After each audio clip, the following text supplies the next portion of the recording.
Welcome to the SCTS Train the Trainer Training Day 2.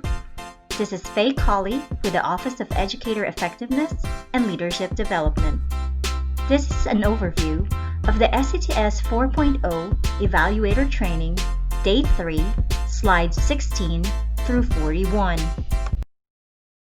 These slides cover the thinking and problem-solving indicators in the instruction domain as well as the environment domain. This should take about 60 minutes to cover.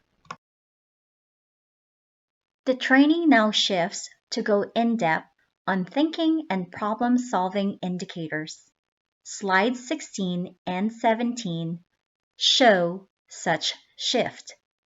As a trainer, feel free to engage your participants by asking volunteers or non-volunteers to read sections of Slide 16 out loud.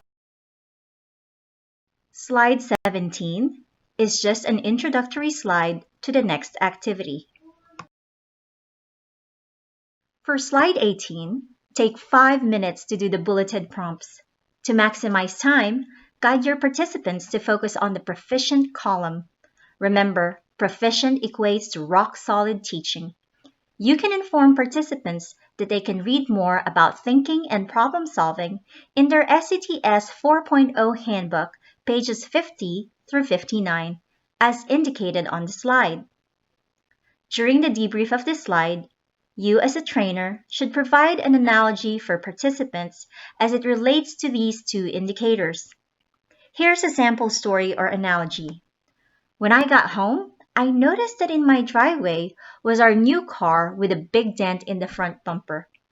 As I looked at the car, I was able to capture evidence that prior to being parked in the driveway, my husband or wife hit something since there was evidence that clearly showed an accident happened.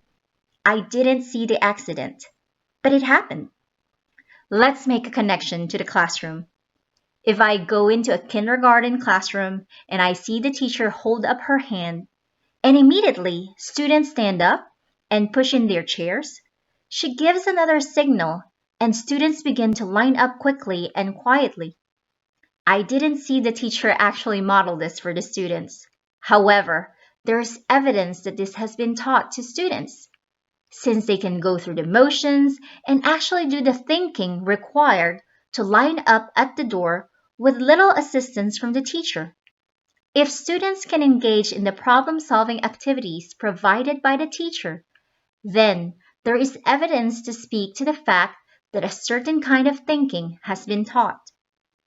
I don't need to see the teacher doing a think aloud to know that it has been taught. For slides 19 through 21, you as trainer will emphasize thinking as the process that leads to the product of different problem-solving types. The slides are different visuals presenting the same idea. For example, teaching analytical thinking to students should result in their ability to identify relevant or irrelevant information. The process of analytical thinking should result in the product of being able to problem solve and being able to identify relevant or irrelevant information. Another example, the process of analytical thinking and creative thinking should result in the product of being able to generate ideas.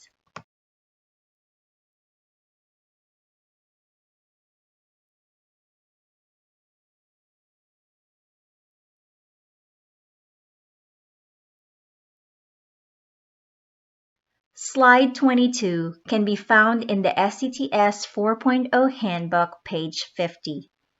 Research shows that there are 4 main ways that a teacher can teach thinking, as shown in the graphic on this slide. The graphic is adapted from A. Costa, Developing Minds, a resource book for teaching thinking, Revised Edition, Volume 1. As you think about what the research says about thinking, consider what indicators and/or descriptors are on the instruction rubric that align with these expectations. Wait time is in questioning. Modeling is in presenting instructional content.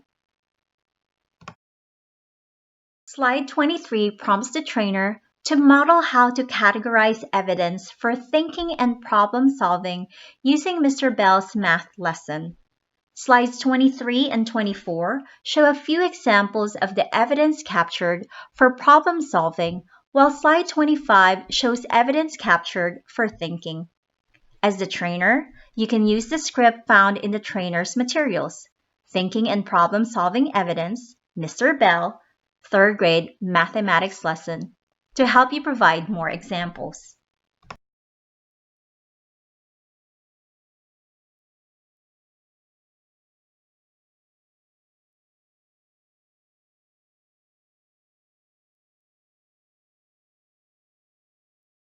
Slide 26 shifts to the environment domain of the SETS 4.0 rubric. As the trainer, feel free to engage participants by asking volunteers or non-volunteers to read sections out loud. Slides 26 through 30 on the environment research, highlight and connections should take about 30 minutes altogether. Slide 27 is a slide prompting you, the trainer, to model how to make connections between the environment and instruction domains. Instruct your SETS 4.0 evaluator training participants to refer to the rubric handout or page 52 of the SETS 4.0 workbook.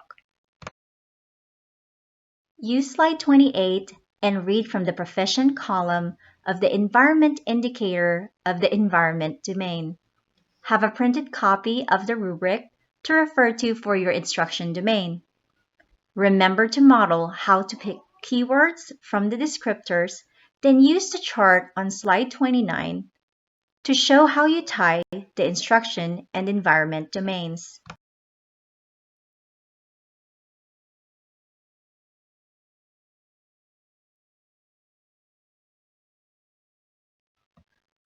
Slide 30 is an overview of guiding questions for the next several slides relating to the environment domain. These do not need to be answered at this point. The next slide, slide 31, will prompt you, the trainer, to take a 10-minute break.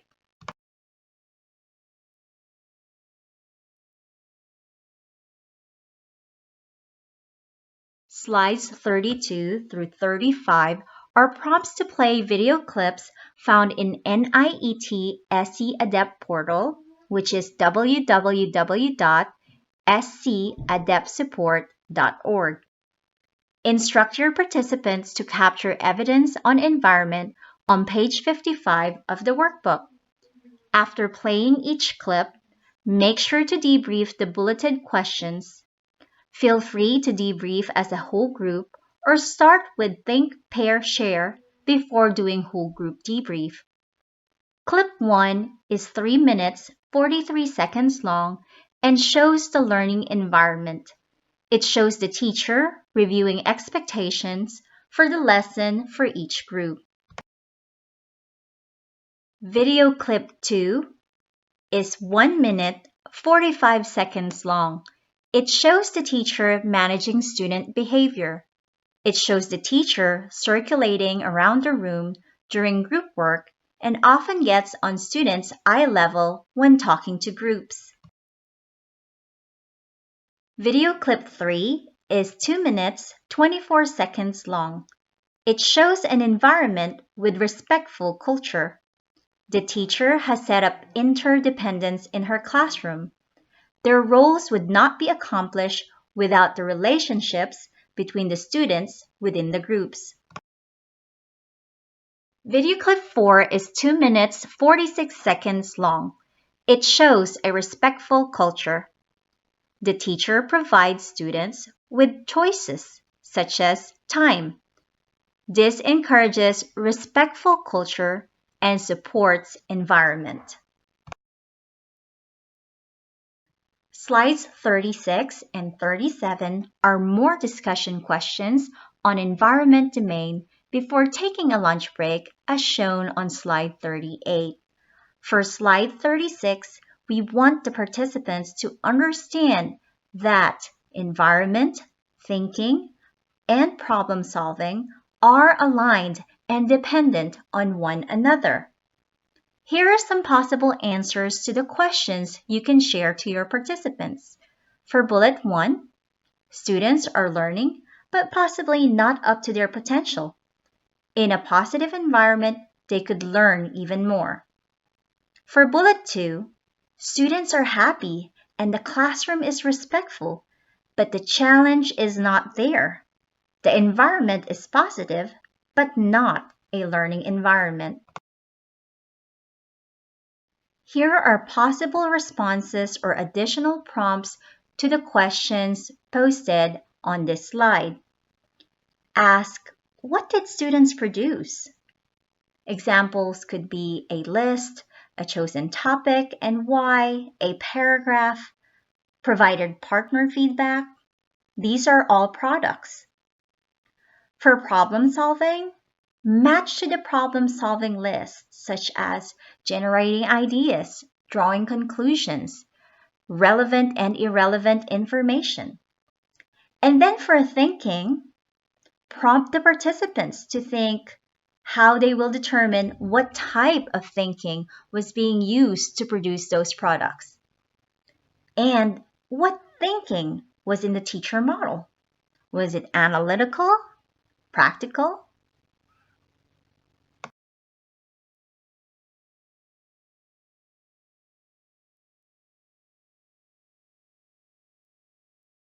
Slide 39 is a review slide and a reminder of what evidence can be gathered during pre-conference.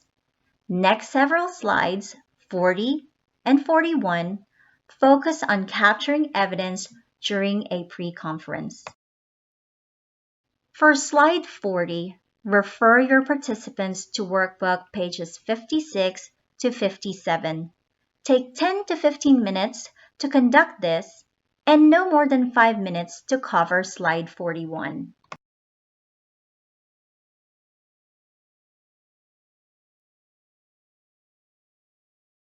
Again, this is Faye Colley, and you have completed watching the Overview of SCTS 4.0 Evaluator Training Day 3, Slide 16 through 41.